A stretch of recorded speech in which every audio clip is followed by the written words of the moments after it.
Assalamualaikum warahmatullahi wabarakatuh. Selamat pagi anak-anak, selamat datang di kelas digital Lamongan. Sekolah dasar cerdas berkarakter. Yeay. Bagaimana kabar anak-anak pada pagi hari ini? Semoga anak-anak semua dalam keadaan sehat ya. Hari ini anak-anak akan belajar bersama Bu Lilis. Bu Lilis berasal dari SDN 1 Temenggungan, Kecamatan Lamongan. Sebelum kita memulai pelajaran, alangkah baiknya kita berdoa terlebih dahulu. Bismillahirrahmanirrahim. Hari ini kita belajar kelas 6. Tema 4, globalisasi. Subtema 2, globalisasi dan manfaatnya. Pembelajaran 4. Tujuan pembelajarannya adalah sebagai berikut. Yuk kita simak bersama-sama.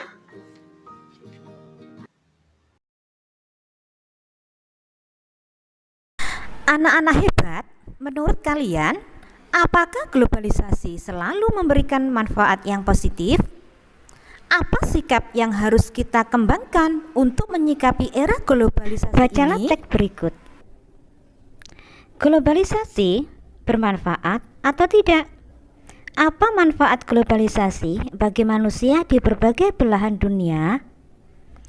Perhatikan sekitar kita.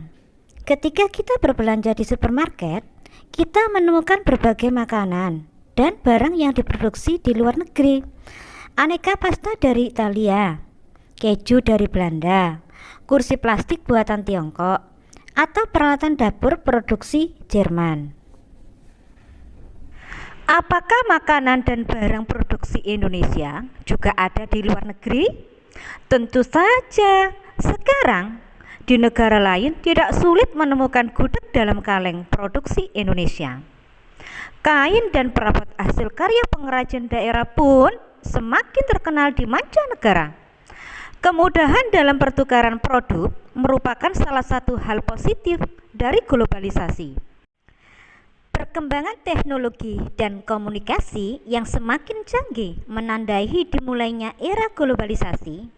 Telepon, satelit, televisi, dan jaringan internet membawa berita dari belahan dunia lain tanpa jeda waktu. Dalam sekejap, berita penting dan populer tersampaikan ke segala penjuru dunia.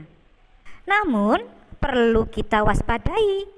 Globalisasi dapat mempengaruhi kebudayaan manusia di sebuah negeri. Masuknya pengaruh asing secara tidak langsung akan membawa perubahan budaya dalam masyarakat. Perubahan budaya bisa menjadi pengaruh positif, namun bukan tidak mungkin membawa pengaruh negatif. Saat ini di kota besar di Indonesia, anak-anak muda gemar menikmati tayangan dari Korea. Mereka juga meniru cara berpakaian muda-mudi Korea. Apakah sesuai dengan nilai-nilai dalam budaya Indonesia? Belum tentu. Pengaruh positif akibat globalisasi tentu akan memperkaya manusia di sebuah negeri. Namun, tanpa benteng nilai budaya yang kuat, tidak mustahil nilai luhur sebuah bangsa akan luntur akibat globalisasi. Anak-anak, berdasarkan teks yang sudah kita baca bersama, jawablah pertanyaan-pertanyaan berikut ini. Yang pertama, apa saja dampak positif dari globalisasi? Yang kedua, apa saja dampak negatif dari globalisasi? Yang ketiga, mengapa globalisasi dapat mempengaruhi budaya bangsa? Yang keempat, mengapa globalisasi menjadi tantangan tersendiri untuk kita? Yang kelima, apa yang harus kita lakukan untuk menghadapi era globalisasi? Yang keenam, gambarkan secara visual salah satu dampak dari globalisasi. Anak-anak, memegang teguh nilai leluhur bangsa, itulah yang harus kita lakukan di era globalisasi ini. Anak-anak, masih ingatkah kalian dengan cerita Mang Samad pada pembelajaran 2? Berdasarkan cerita Mang Samad tersebut, jawablah pertanyaan-pertanyaan berikut ini. Yang pertama, apa dampak dari usaha Mang Samad bagi warga di sekitar? Yang kedua, mengapa usaha Mang Samad meningkatkan perekonomian warga? Yang ketiga, apa dampak dari yang dilakukan Mang Samad terhadap Indonesia? Yang keempat, mengapa usaha Mang Samad memperkuat perekonomian bangsa? Jelaskan. Yang kelima, mengapa usaha Mang Samad bisa mengharumkan nama bangsa Indonesia? Yang keenam, sikap berbagi apa yang bisa kita contoh dari Mang Samad? Di sini Bu Lilis tampilkan kembali cerita Mang Samad. Silakan kalian baca lagi. Setelah kalian membaca kembali cerita Mang Samad, silakan kalian kerjakan jawab pertanyaan-pertanyaan yang tadi Bu Lilis tampilkan. Banyak pelajaran sikap yang bisa kita ambil dari kisah Mang Samad.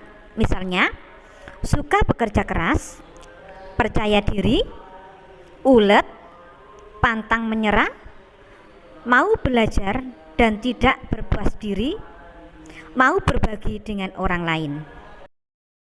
Dari sikap-sikap tersebut, sikap mana yang bisa kalian contoh dari Mang Samad yang bisa diterapkan dalam kehidupan sehari-hari? Tuliskan rencana kalian dalam tabel berikut ini. Bagaimana dengan kalian? Sikap apa yang bisa kalian contoh dari Mang Samad yang dapat diaplikasikan dalam kehidupan sehari-hari? Buatlah rencanamu. Bu Lilis berikan contoh ya. Misalkan sikap, contohnya seperti ini. Suka bekerja keras. Aplikasi dalam kehidupan sehari-hari, yaitu belajar dengan giat. Anak-anak hebat, sekian pembelajaran pada pagi hari ini. Semoga bermanfaat. Dan jangan lupa selalu jaga kesehatan dimanapun kalian berada. Tetap semangat belajar bersama kelas digital Lamongan. Terima kasih. Wassalamualaikum warahmatullahi wabarakatuh.